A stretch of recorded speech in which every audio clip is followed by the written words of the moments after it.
Tiga. Assalamualaikum warahmatullahi wabarakatuh. Kami dari kelompok 10 akan mempresentasikan hasil diskusi kami, yaitu jenis seragam dan dialog. Beranggotakan 3 orang. Yang pertama Sutrisno, kedua Abi Setiawan, yang ketiga Yos Prima Saputra. Itu dari anggota kelompok kami. Langsung saya ke materinya. Yang pertama, pengertian dialog. Dialog merupakan proses komunikasi antara dua atau lebih agen. Dalam dialog, makna harus dipertimbangkan agar memenuhi kaidah dan sistematis dan pragmatis. Sedangkan dalam IMK, dialog merupakan pertukaran instruksi dan informasi yang mengambil tempat antara user dan sistem komputer.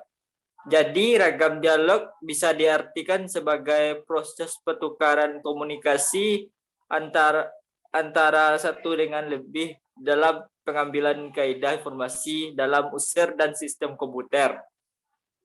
Selanjutnya, cara kerja digunakan sebagai mengorganisasikan sebagai berbagai teknik dialog disebut dengan ragam dialog atau dialog style.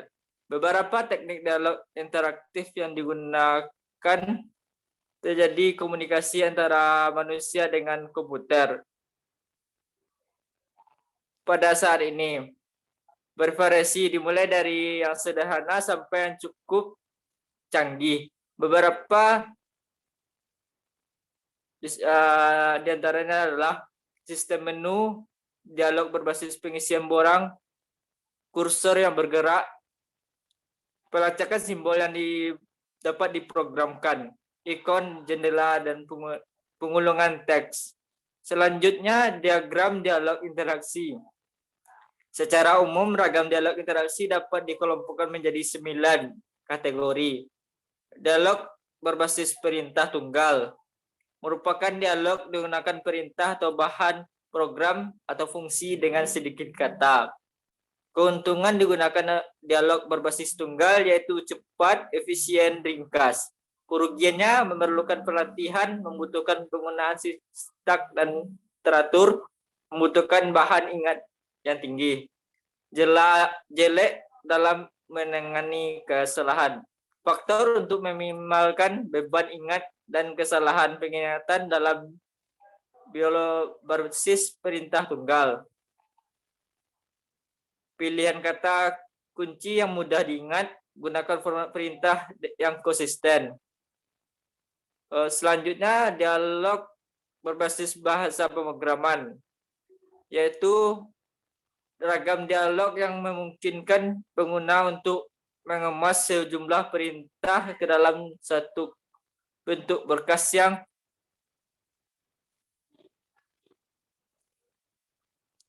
disebut dengan fungsi, contoh print, scan, close, dan lain-lain.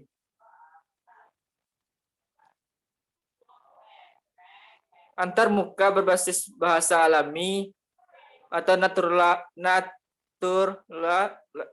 yaitu pengguna memberikan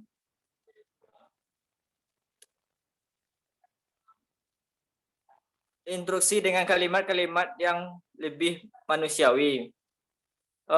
Kelemahan bahasa alami. Sering bahasa menimbulkan dualisme. Kalimatnya panjang, penerjemahannya berat, potensi kesalahannya lebih mudah. Keuntungan penggunaan antaramuka berbasis bahan alami. Tidak memerlukan sintaksis khusus, luas dan powerful. Alamiah merupakan inisiatif campuran. Kerugian penggunaan antaramuka berbasis bahan alami mempunyai dualisme, bertele-tele, membutuhkan logika yang rumit, perancangan perangkat lunak yang kompleks. Sistem menu adalah daftar jumlah pilihan dalam jumlah terbatas yang biasanya merupakan suatu kalimat atau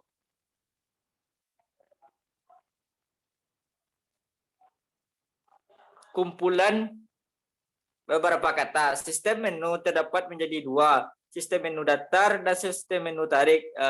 Sistem menu datar, sistem menu yang menampilkan pilihan secara lengkap. Sistem menu tarik, sistem yang menampilkan menu yang akan menampilkan pilihan dalam kelompok-kelompok tertentu.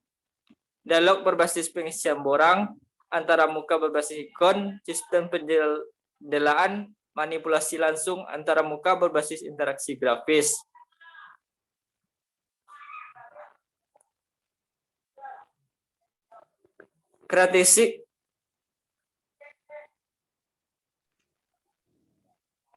Karakteristik utama atau sifat yang perlu dimiliki oleh setiap ragam dialog adalah inisiatif, merupakan sifat dasar dari sembarang dialog. Karena inisiatif akan menentukan keseluruhan ragam komunikasi sehingga dapat menentukan tipe-tipe pengguna yang akan dituju oleh sistem yang akan dibangun.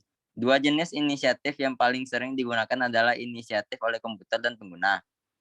Inisiatif oleh komputer yaitu pengguna tanggapan atas prompt yang diberikan komputer untuk memasukkan perintah atau parameter perintah. Contoh, pilih menu pengisian borang bahasa alami. Inisiatif oleh pengguna yaitu pengguna mempunyai sifat keterbukaan yang lebih luas. Pengguna memahami sekumpulan perintah yang harus ditulis menurut aturan atau sintaksis tertentu. Keluasan sistem yang luas atau fleksibel adalah sistem yang mempunyai kemampuan untuk mencapai suatu tujuan lewat sejumlah cara yang berbeda.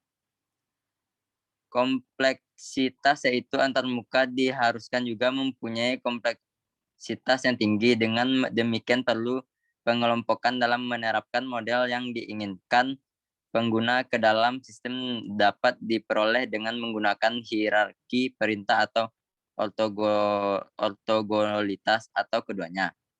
Teknik hierarki adalah teknik di mana perintah-perintah yang ada di dalam program tersebut dapat diatur sedemikian rupa sehingga membentuk semacam struktur pohon hierarki. Teknik ortogonalitas adalah teknik perstrukturan perintah menurut karakteristik bebasnya. Kekuatan didefinisikan sebagai jumlah kerja yang dapat dilakukan oleh sistem untuk setiap perintah yang diberikan oleh pengguna. Beban informasi yaitu agar penyimpanan informasi itu dapat berdaya guna dan berhasil guna. Beban informasi yang terkandung dalam suatu ragam dialog seharusnya disesuaikan dengan area pengguna. Konsistensi yaitu merupakan atribut yang sangat penting untuk membantu pengguna dalam pengembangan mentalitas yang diperlukan dalam pengoperasian sebuah komputer.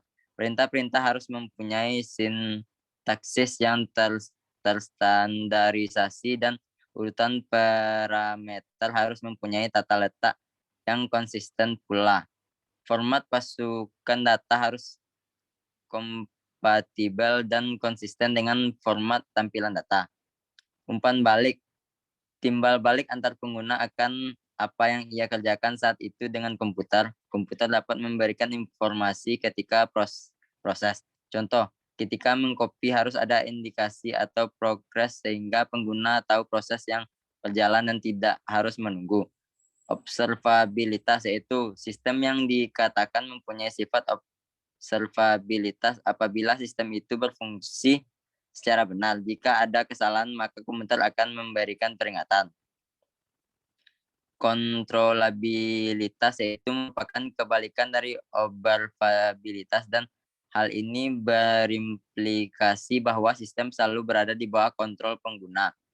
Misalkan jika salah satu pengetikan maka dapat dihapus menggunakan tombol backspace.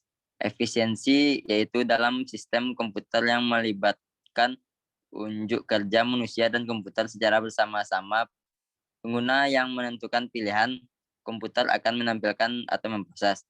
Keseimbangan yaitu strategi yang diambil dalam perancangan sembarang sistem manusia dan komputer haruslah dapat membagi-bagi pekerjaan antar manusia dan komputer seoptimal mungkin. Manusia yang mempunyai konsep dan komputer yang digunakan untuk rancangan.